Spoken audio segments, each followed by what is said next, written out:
Para sahabat juga tidak pernah memakai jimat. Adapun menurut ulama Ahlus Sunnah wal Jamaah, tidak semua jimat itu membuat umat Islam menjadi syirik. Memakai jimat dikatakan syirik apabila meyakini bahwa jimat itu memiliki kekuatan.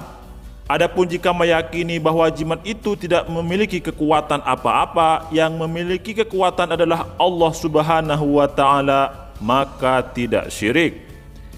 Jika Ustadz Salafi Wahabi mengatakan tidak ada sahabat Rasulullah yang menggunakan jimat, maka ini salah besar. Karena ada riwayat yang menjelaskan bahwa sahabat Nabi menggunakan jimat. Ada yang menggunakan jimat yang dibuat dari doa-doa yang diajarkan oleh Rasulullah Sallallahu Alaihi Wasallam. Ada pula yang memakai jimat menggunakan rambut Rasulullah Sallallahu Alaihi Wasallam. Sahabat Nabi yang menggunakan jimat dari rambut Rasulullah adalah Sayyidina Khalid bin Walid. Dikisahkan bahwa Sayyidina Khalid pernah mendapatkan rambut Nabi di bagian ubun-ubun. Rambut Rasulullah Sallallahu Alaihi Wasallam itu disimpan oleh Sayyidina Khalid di songkoknya.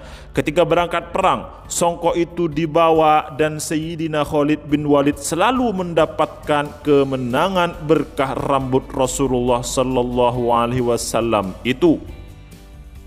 Hal ini sebagaimana diriwayatkan oleh Ja'far bin Abdullah bin Hakam.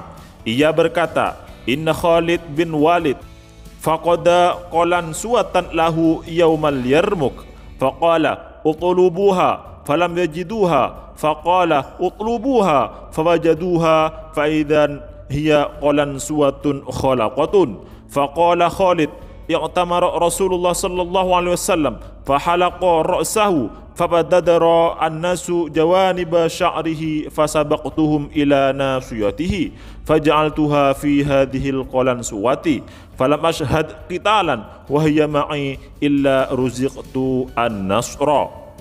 Sesungguhnya Khalid bin Walid pernah kehilangan songkok atau topi miliknya saat perang Yarmuk.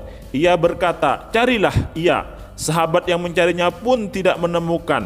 Khalid bin Walid berkata lagi, "Carilah ia." Dan sahabat akhirnya menemukannya. Ternyata ia hanya sebuah songkok lawas. Khalid bercerita, Rasulullah Sallallahu Alaihi Wasallam pernah melaksanakan umroh dan mencukur rambutnya.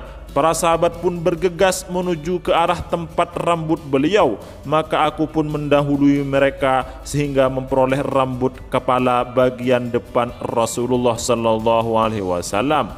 Kemudian rambut tersebut aku letakkan ke dalam songkok ini. Maka tiada aku hadir dalam peperangan sementara rambut tersebut bersamaku kecuali aku diberi kemenangan. Athar ini diriwayatkan oleh Imam Tabrani dalam Al-Mu'jam Al-Kabir, Imam Abu Ya'la dalam Musnad, Imam Al-Hakim dalam Al-Mustadrak, dan ulama-ulama lain. Imam Ibnu Hajar Al-Asqalani dalam kitab Al-Matalib Al-Aliyah juga meriwayatkan riwayat senada, tetapi redaksinya berbeda.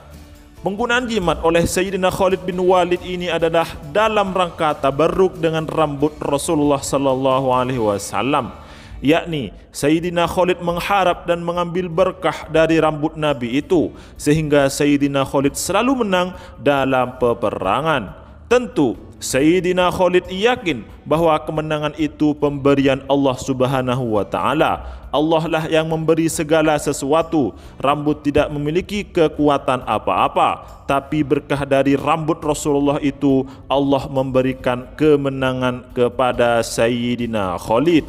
Sama dengan jimat yang dipakai oleh umat Islam Indonesia. Berkah jimat itu Allah memberi kekebalan kepada tubuh mereka.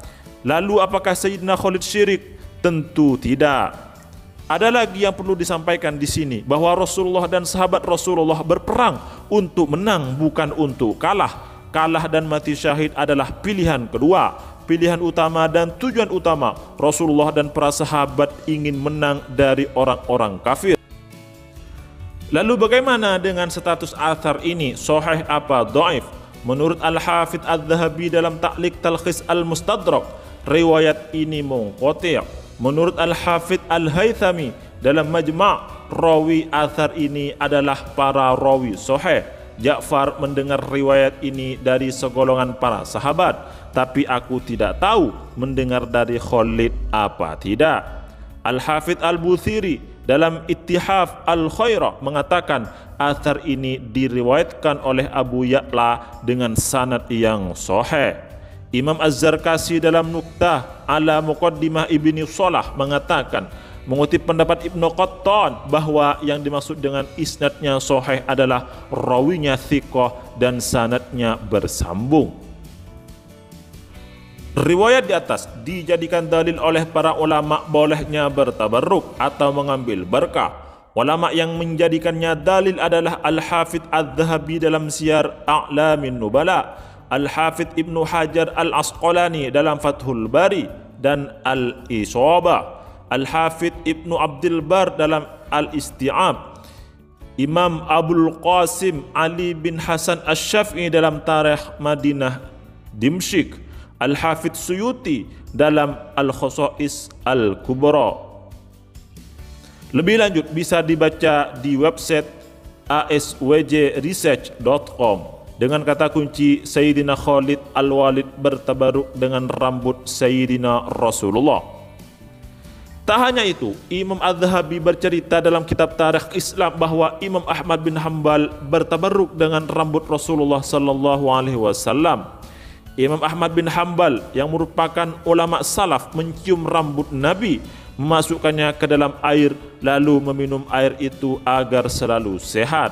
Imam Az-Zahabi bercerita, qala Abdullah bin Ahmad, ra'aitu abi ya'khudhu sya'ratan min sya'rin Nabi sallallahu alaihi wasallam fayadauha ala fihi yuqabbiluha wa hasabu anni ra'aituhu yadauha ala ainihi wa yagmisuha fil ma'i wa yashrabuhu yustashfa bihi.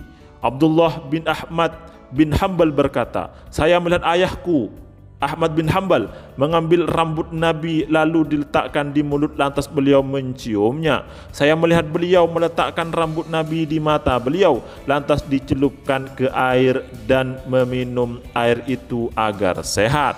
Selengkapnya bisa dibaca di khazanahquraniyah.com dengan kata kunci tabarruk dengan rambut Nabi. Lalu, apakah Ustaz Salafi masih mengatakan orang yang memakai jimat syar'i dikatakan syirik? Orang yang memakai jimat syar'i mengikuti perilaku Sayyidina Khalid bin Walid, mereka juga bertabarruk mengikuti perilaku dari ulama salaf yaitu Imam Ahmad bin Hanbal.